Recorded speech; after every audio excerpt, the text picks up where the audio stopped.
Moi, je considère ce nouveau deal, ou bien ce que Trump lui-même a appelé le deal du siècle, je le considère comme un coup monté par l'administration Trump, et ça constitue vraiment un tournant très très fort dans la politique américaine vis-à-vis du Moyen-Orient et vis-à-vis du conflit israélo-palestinien.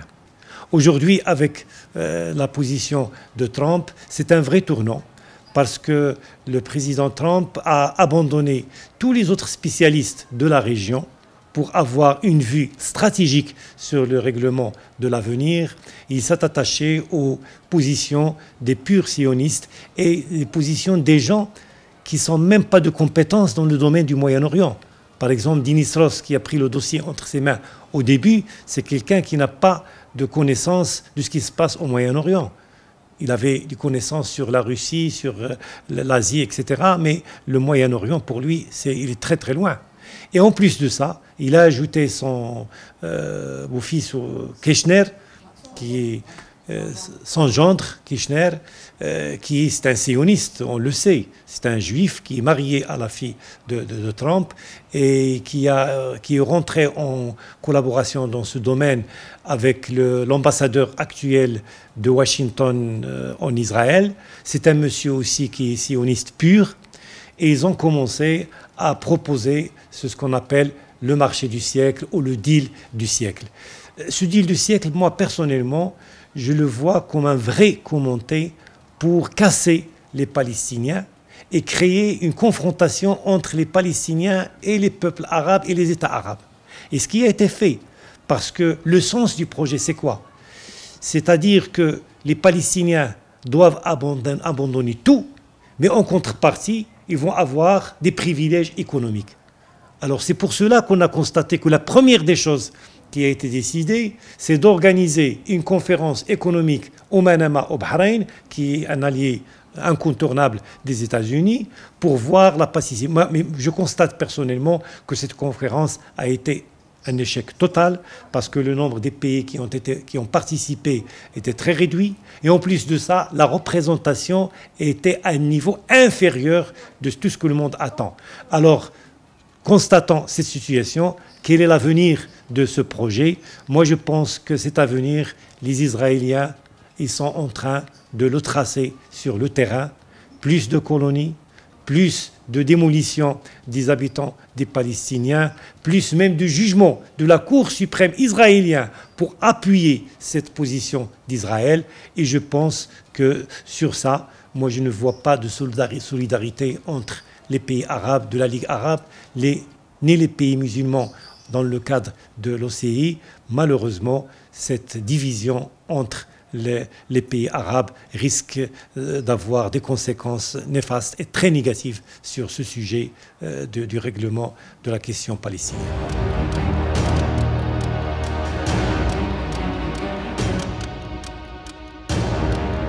Moi, je pense que la position du Maroc, dès le départ, était très très sage. D'abord, le Maroc est très loin de la région, plus de 4000 km.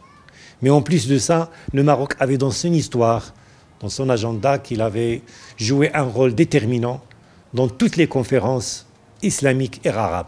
On sait bien que c'est le Maroc qui a demandé aux pays islamiques de se réunir après l'incendie de la mosquée sacrée de Al-Quds.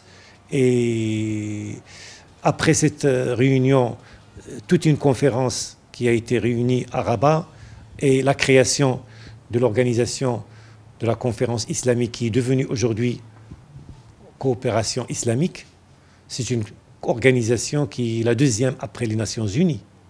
Et malheureusement, ce genre de litige entre les Iraniens et les Saoudiens et les autres pays arabes aussi n'a pas donné cette organisation la capacité de faire mieux pour ce monde islamique.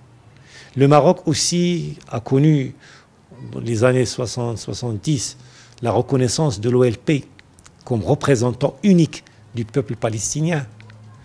Le Maroc a présidé, en la personne du roi Hassan II et Mohamed VI, le comité Al-Quds, qui est en train de fournir un effort exceptionnel pour sauvegarder l'identité arabe et musulmane de cette ville et pour défendre sa position aussi comme capitale du prochain État palestinien. Et je crois que le Maroc aujourd'hui est appelé de continuer cette politique, pas de neutralisme négatif, mais de neutralisme positif et d'intervention au niveau de toutes les instances internationales. D'ailleurs, ce qui a été fait par Sa Majesté le roi Mohammed VI, quand il a reçu le pape ici au Maroc, et ça a été une surprise pour tout le monde de montrer cette déclaration bilatérale qui a insisté sur le caractère religieux des lieux saints, Al-Quds, et qui a considéré que toute politique sioniste, pour la considérer comme partie de l'État israélien, est rejetée par toutes les religions.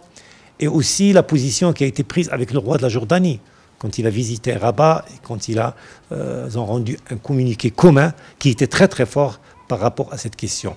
Moi je pense que le Maroc est condamné de suivre cette voie, malgré les tentatives de droite et de gauche, et malgré les problèmes liés à ses intérêts vitaux. Parce qu'on sait bien que le Maroc, actuellement, est sous pression des États-Unis en ce qui concerne l'affaire du Sahara. Tout le monde le sait. Et les Américains, et derrière eux, les Israéliens, sont en train de jouer cette carte par tous les moyens pour affaiblir la position du Maroc et pour le pousser vers la voie décidée par eux, afin de le soulager par rapport à cette question. Mais je pense que ce message a été bien compris par le Maroc depuis longtemps, et c'est pour cela qu'il a pris une décision ferme de ne plus mettre tous ses œufs dans le même panier. Il a choisi de rentrer dans des relations stratégiques, et je dis bien stratégiques, avec les pays qui ont la position de membres permanents du Conseil de sécurité et qui ont le droit de veto. En l'occurrence, la Chine, la Russie, et même des pays émergents et qui ont une capacité au niveau continental, comme l'Inde. Et moi, je pense que cette politique, il a commencé déjà à donner ses fruits. Et des accords stratégiques ont été signés avec la Russie par rapport à domaine. Et moi, je pense que le levier économique et les moyens économiques utilisés par le Maroc, pas seulement dans les relations comme statut avancé avec l'Europe, ou des accords stratégiques, ou des accords de libre-échange avec pas mal d'intégration économique, et surtout sa nouvelle politique en Afrique, cette politique d'investissement, d'utilisation de ces moyens économiques, par exemple l'OCP, le Royal Air Maroc, les grandes banques, les entreprises industrielles, les utiliser et devenir deuxième investisseur en Afrique et le premier en Afrique de l'Ouest. Tout ça peut permettre au Maroc d'avoir une position stratégique, d'imposer aussi de ne pas être objet des relations internationales pour devenir un vrai acteur qui peut imposer son point de vue et qui peut présenter quand même un pouvoir de proposition, même aux superpuissances, y compris les États-Unis et l'Europe.